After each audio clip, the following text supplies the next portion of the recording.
नमस्कार, मैं प्रदीप कुमार दुबे हाजिर हूँ कृषि उद्यमी के इस चैनल पर एक नए टॉपिक के साथ।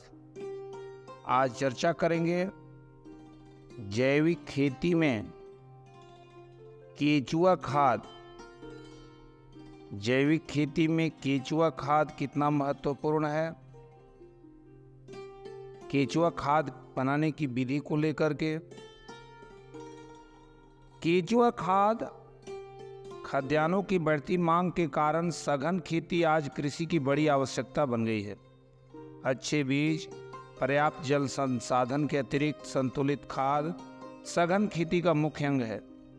रासायनिक उर्वरकों के बढ़ते प्रयोग से मृदा की संरचना, उसके पानी रोकने की क्षमता तथा उसमें पाए जाने वाले लाभदायक जीवाणुओं का ह्रास होता है, जिससे उसकी उर्वरा शक्ति घट जाती है।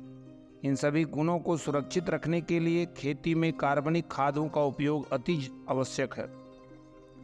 पशुओं से प्राप्त होने वाली गोबर की खाद की तुलना में केंचुआ खाद में 5 गुना नाइट्रोजन, 7 गुना फास्फोरस, 11 गुना पोटास, 2 गुना मैग्नीशियम, 2 गुना कैल्शियम तथा 7 गुना एक्टिनोमाइसीटस होता है। केंचुआ के पेट में जो जीवाणु होते हैं, इनमें से एक गोंदनुमा पदार्थ निकलता है जो कि कुछ घुले कणों को सख्त बनाता है। ये घुले कण भारी जमीन को नरम करते हैं, जिससे भूमि हवादार तथा पानी के निस्तारीकरण के लिए उपयोगी रहती है। इसीलिए केंचुए कृषि भूमि के लिए वरदान है। केंचुओं को किसानों का मित्र तथा भूमि की आंत भी कहा जाता है, जो जीवाश्म से भरपूर एवं नम भूमि को पर्याप्त संख्या में रखते हैं। नम भूमियों में केंचुओं की संख्या 50,000 से लेकर 4 लाख प्रति हेक्टेयर तक आंकी गई है। केंचुआ जमीन से 50 से 100 सेंटीमीटर की गहराई में विद्यमान जीवांश युक्त मिट्टी को खाकर मृदा एवं खनिजों को भूमि की सतह पर हगार के रूप में विसर्जित करते हैं। इस हगार में पोषक तत्व भरपूर मात्रा में रहते हैं। रसायनों के लगातार उपयोग एवं कार्बनिक पदार्थों के मृदा में न डालने के कारण इनकी संख्या में कमी का होना स्वाभाविक है। कुल मिलाकर केंचुआ खाद गोबर, सूखे एवं हरे पत्ते, घास फूस, धान का पुगाल, मक्का बाजरा की कड़वी, खेतों के अवशेष, डेयरी कुक्कुट अपक्षय, शहर में कूड़ा करकट इत्यादि खाकर केंचुओं द्वारा प्राप्त मल से तैयार खाद वर्मी कल्चर कहलाती है। इस केंचुओं के अंडों एवं माइकोप्लेरा का मिश्रण होता है। इनसे निकले केंचुए भूमि में सक्रिय रहते हैं। केंचुओं के अवशेष मल, उनके कोकुन, सभी प्रकार के लाभकारी सूक्ष्म जीवाणु, मुख्य और सूक्ष्म पोषक तत्व और अपचित जैविक पदार्थों का केंचुए मिश्रण वर्मी कंपोस्ट कहलाता है। उपयुक्त तापमान, नमी, हवा एवं जैविक पदार्थ मिलने पर केंचुए अपनी संख्या बढ़ाने के साथ साथ गोबर एवं वानस्पतिक अवशेष आदि को सड़ाकर जैविक खाद के रूप में परिवर्तित करते रहते हैं। भोजन की प्रकृति के आधार पर केंचुए 2 प्रकार के होते हैं। फाइटोफेगस, कार्बनिक पदार्थ खाने वाले। इसी वर्ग के केंचुए केंचुआ खाद बनाने में काम में लाए जाते हैं। इस वर्ग में मुख्य रूप से आइसिनिया फोर्टिडा और यूड्रिलस यूजेनी ये प्रजातियां मुख्य हैं। दूसरा जियोफेगस, ये मिट्टी खाने वाले। इन्हीं को प्रकृति का हलवाहा कहा जाता है। इस वर्ग के केंचुए अधिकांशतः मिट्टी में गहरी सुरंग बनाकर रहते हैं। ये वर्मी कंपोस्ट बनाने के लिए उपयुक्त नहीं होते, किंतु खेत की जुताई करने में इनकी महत्वपूर्ण भूमिका होती है। व्यूह रचना, मिट्टी में रहने की प्रवृत्ति के अनुसार केंचुए 3 प्रकार के होते हैं। एपीजेइक, इस वर्ग के आने वाले केंचुए प्रायः भूमि की ऊपरी सतह पर रहते हैं।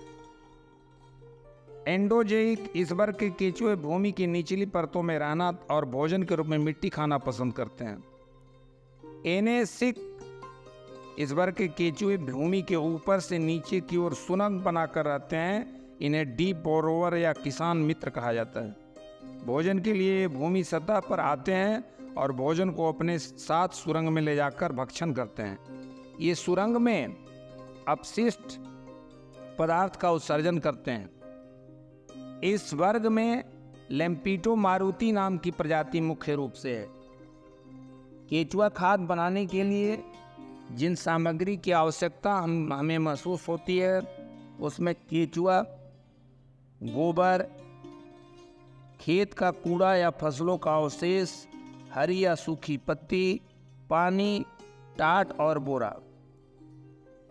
सबसे पहले 4-5 फीट लंबा, 3 फीट चौड़ा एवं 3 फीट गहरा एक अस्थायी ढांचा या खाद की बोरी से बना ढांचा बनाते हैं। इसमें सड़ी हुई गोबर और खेती का कूड़ा करकट डालकर भर देते हैं। ढांचे में सबसे नीचे की परत सूखे पत्तों से बनाना चाहिए। दूसरी परत खेत का कूड़ा, सब्जी का छिलका, जड़, मवेशी का बचा हुआ चारा डालते हैं। तीसरी परत सड़ी हुई गोबर से बनाते हैं और उसे समतल कर देते हैं। 15-20 दिन के लिए इसे सड़ने के लिए छोड़ देते हैं। इसके बाद इसमें 500 से 700 केचुए डाल देते हैं। बीच बीच में इसके ऊपर पानी का छिड़काव करते रहते हैं। गोबर में हल्की नमी बनी रहे इसके लिए इसको टाट की बोरी से ढक देते हैं। करीब 60 दिनों में केचुए गोबर को खाकर खाद बना देते हैं। इस ढांचे से करीब 50 किलो खाद प्राप्त हो जाता है। इसमें 15 किलो गोबर, 50 किलो खेत का कूड़ा या फसलों के अवशेष और 500 से 700 केचुआ का प्रयोग किया जाता है। अब बात आती है इसका उपयोग। इस खाद के उपयोग से फसलों को सूक्ष्म पोषक तत्व मिलता है। केचुआ खाद में 2.5 से 3% नाइट्रोजन, 1.5 से 2% पोटास और 1.5 से 2% फास्फोरस पाया जाता है। यह मिट्टी को ढीला एवं भुरभुरा बनाता है और उर्वरा शक्ति को बढ़ाता है। गोबर खाद की तुलना में केचुआ खाद में 5 गुना नाइट्रोजन, 8 गुना फास्फोरस, 11 गुना पोटास, 3 गुना मैग्नीशियम तथा अन्य सूक्ष्म तत्व संतुलित मात्रा में पाए जाते हैं।